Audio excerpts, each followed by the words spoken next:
Welcome to the show that puts you in the eyes and ears, the taste buds and nerve endings of wild animals.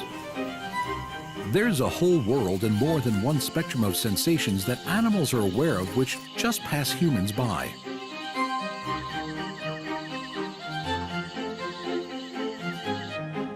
And yet, while it's widely known that, for example, a dog's sense of smell is dozens of times more acute than humans, or that goats have close to a 360-degree field of vision,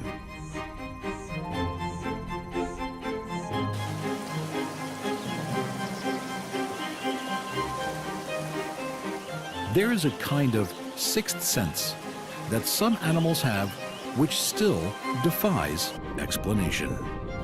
Call it extrasensory perception. Animal abilities we can't entirely explain, but which leave us wondering and in awe.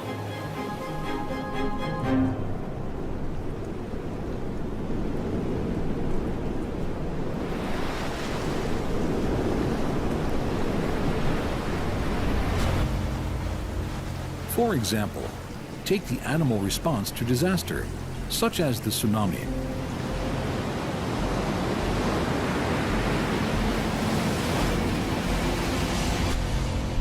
Tragically, the tidal wave killed over 200,000 people, but the animal population was comparatively unscathed.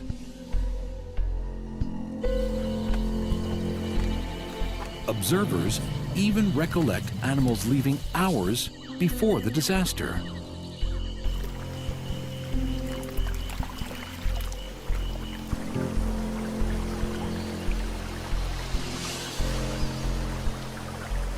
How did they know? Can animals' extrasensory powers predict natural disasters?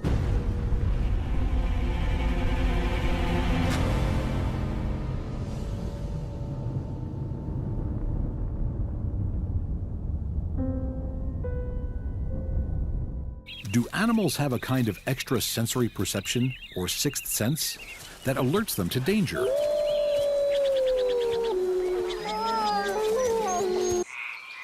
Well, the answer is we still really don't know, but it's fascinating to speculate.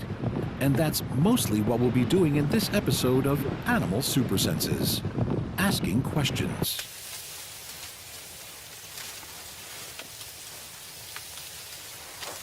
The tsunami of 2004. In the hours before the tsunami hit, there are reports that at elephant camps, the large mammals were becoming agitated.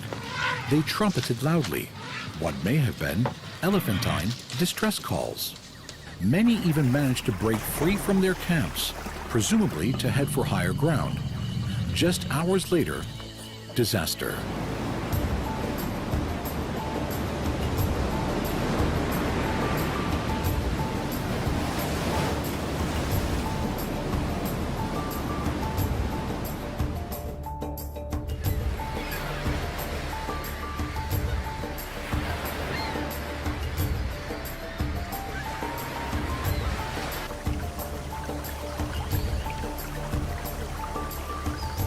In retrospect, it seems entirely possible the elephants were responding to low-frequency rumbles that are produced when storms approach and atmospheric weather changes occur.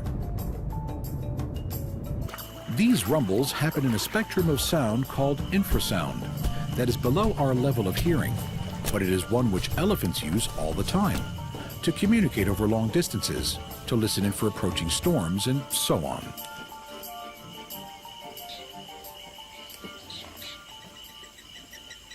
Infrasound can travel vast distances through ground, air, and water.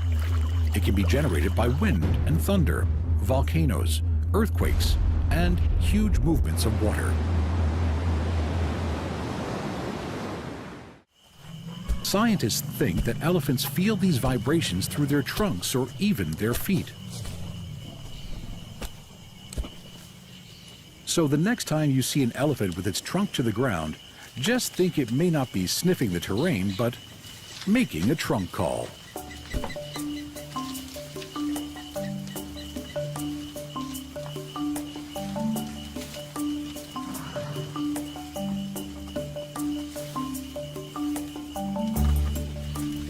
what that means, not just listening out for sound, but picking up vibrations through its trunk, which has been found contains a pressure-sensitive nerve capable of detecting seismic signals.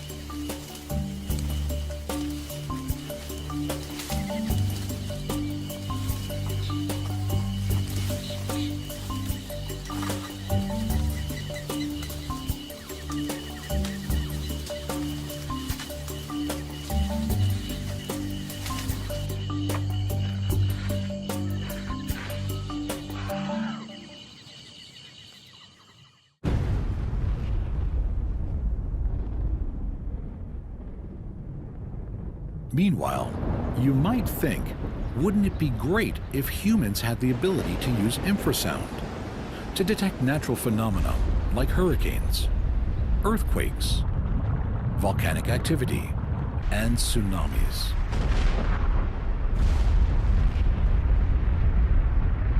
Infrasound, low-frequency sounds, are produced by a variety of geophysical processes, but also some of the more dramatic man-made sources, aircraft and explosions, for example.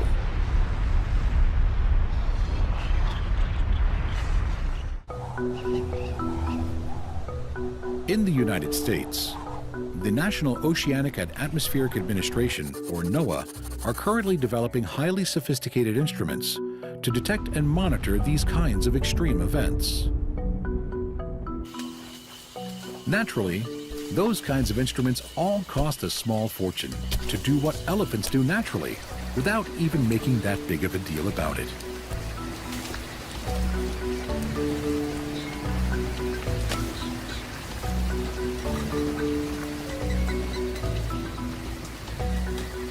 The production and perception of infrasound has been observed in multiple mammals, including whale, giraffe, hippo,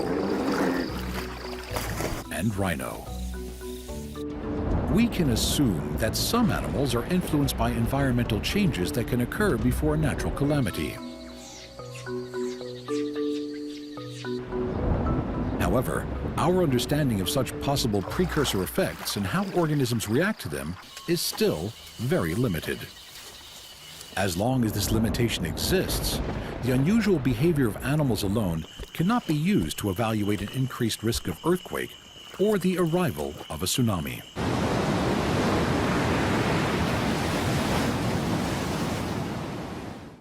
But there seem to be other cues which animals tune into, far beyond the reach of the normal sensory package. If it's something in the air, then we're probably going to be way down on the species list before we sense it. When it comes to noticing shifts in barometric pressure, the sort of changes caused by a hurricane at sea, for instance, it seems birds leave us for dust.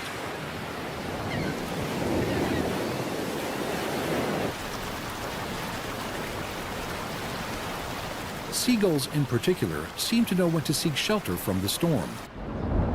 They instinctively head inland, away from the coastline, prior to the onset of inclement weather.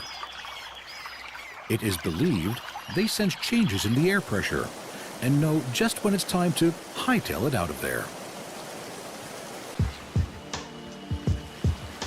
Some birds just seem to have an internal barometer about these things, literally. Migratory birds, for example, like these white-throated sparrows. These fine feathered fellas breed in Canada and New England, but when the winter comes to call, they migrate to warmer spots in the southern and eastern United States.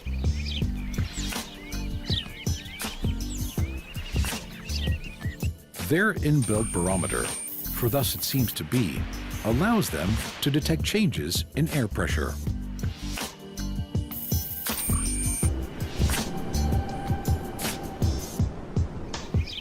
Some birds' abilities to detect an approaching storm can determine exactly when a large flock leaves for a long flight.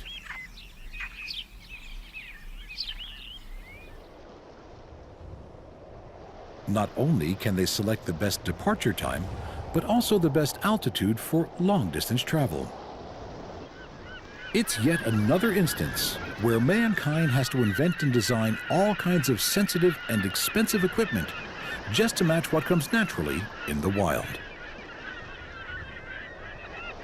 Some avian species act more like weather forecasters than others do. When humans lived closer to nature, several observations were made about birds and the weather. Not all of them strictly scientific, but seeming to contain more than a seed of truth. Birds flying high in the sky are meant to be a sign of fine weather approaching. If they fly low, however, or don't fly at all, then it's believed a storm is on its way. But then on the one hand, some say birds become noisier as bad weather approaches, while on the other, there are those who will swear birds become abnormally quiet before a storm.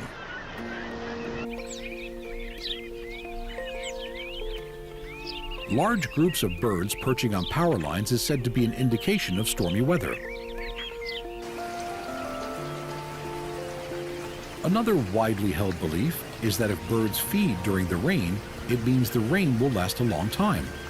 If they don't come out to feed, then the rain will end soon.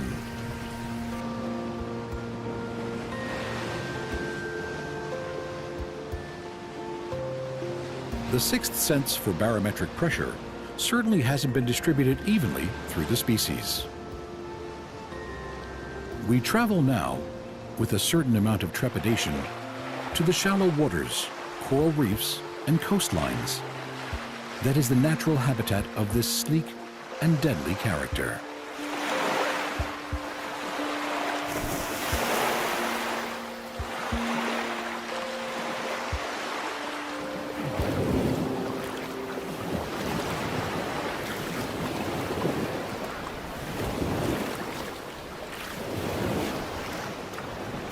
It is the blacktip shark, and it too has a similar uncanny ability to feel things, but it is not so much in the air as in the water.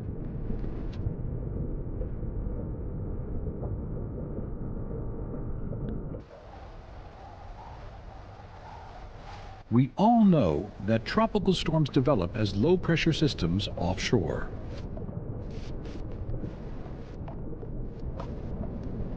How do sharks respond to the pressure of an approaching tropical storm? There are some interesting facts that might surprise you.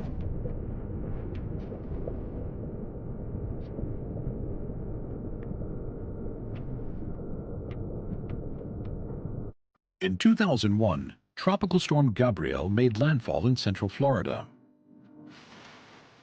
Researchers had been tracking the movements of a population of juvenile blacktip sharks in a small bay there for about 3 years. Blacktip sharks were typically resident in this bay for 6 to 8 months during the summer before swimming south for the winter.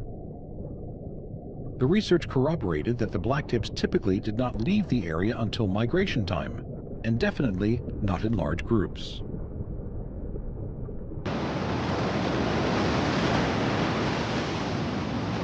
As Tropical Storm Gabrielle approached the coast, the researchers simply didn't have enough time to remove their array of acoustic receivers, their listening stations, from the water. They simply left them behind and hoped for the best.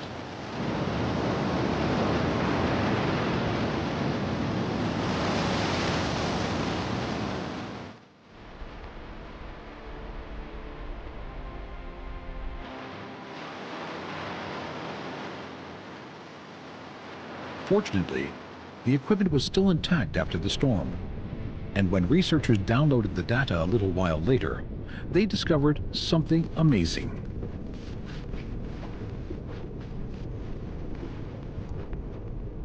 Not only had all the blacktip sharks they had been tracking left, but as it turned out, they had all split the scene some 7 hours before Hurricane Gabrielle hit the coast.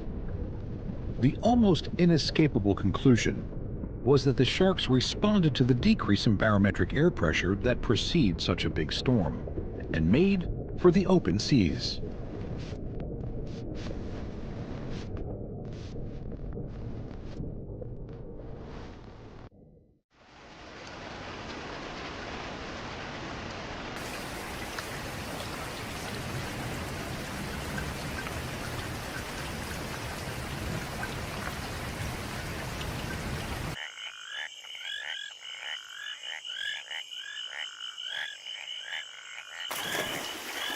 When it comes to storm warnings, some of the evidence for animal foresight is anecdotal at best, and sometimes even a bit murky.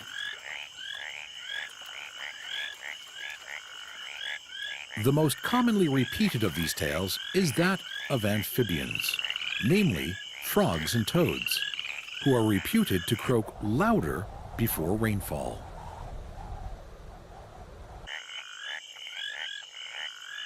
Another fascinating case study is the tree frog, where it is most commonly kept as a household pet.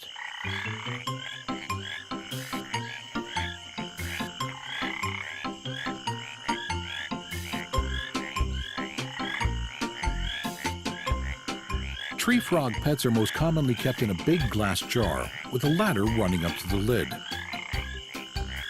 What the anecdotal evidence seems to suggest is that if the tree frog stays at the bottom of the jar, then rain is imminent. If, on the other hand, the little green chap climbs up the ladder, then the higher he goes, the better the weather will be. Meanwhile, back in the wild, green tree frogs are sometimes known as rain frogs. They are so named because their call is said to be the loudest at the onset of stormy weather.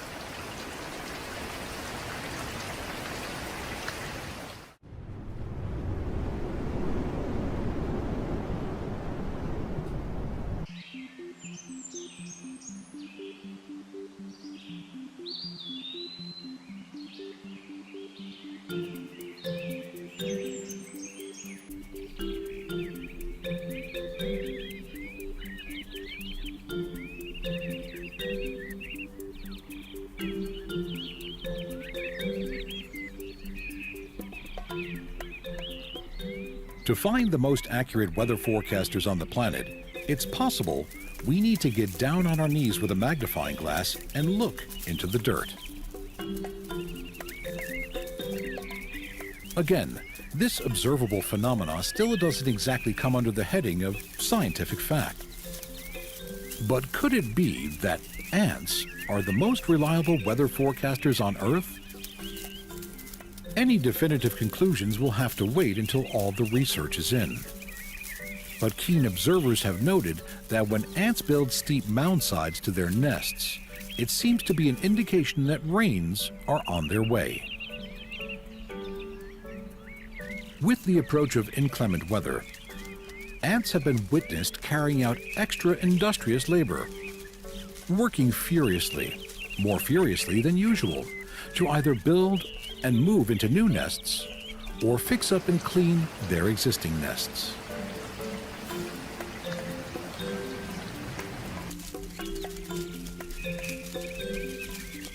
Maybe it's only spring cleaning, but they also gather food, as if preparing for a siege, the good little soldiers that they are. But how do they know without being able to utilize some type of extrasensory perception, or insects' sixth sense? Even the most accurate scientific research still doesn't have a good answer for that.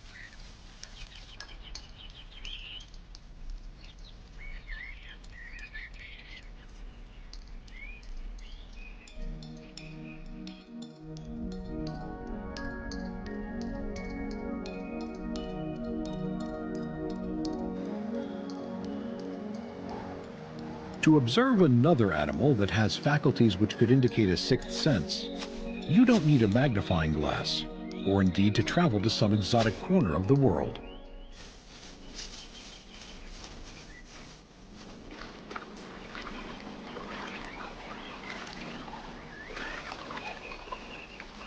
In fact, you might not need to go any further than your own backyard. Long known as humans' best friend, different breeds of dogs have demonstrated their loyalty and courage throughout the centuries.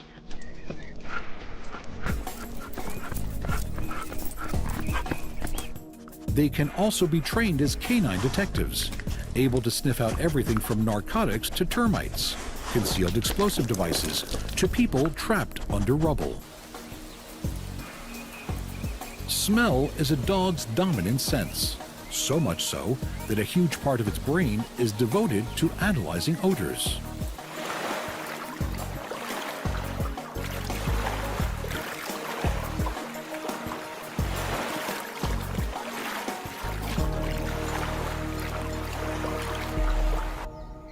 Dogs have two giant olfactory bulbs attached to the brain, which decode every smell they encounter. The bulbs weigh about 4 times as much as human olfactory bulbs. But the source of the dog's exceptional ability to smell is its wet snout. The moist, leathery surface of the snout acts like Velcro, catching even the tiniest molecules of smells, then dissolving them so that the dog's internal smell receptor cells can analyze them properly.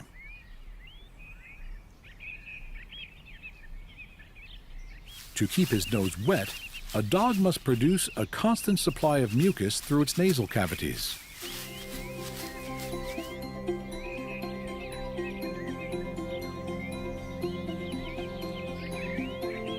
What is possibly less well known is their seeming extrasensory perception as medical detection dogs.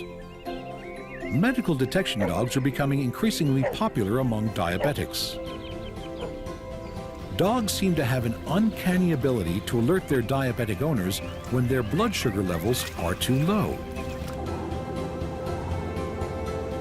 Although odor clues seem to be the most plausible explanation, no one is entirely sure how these adorable friends can do this.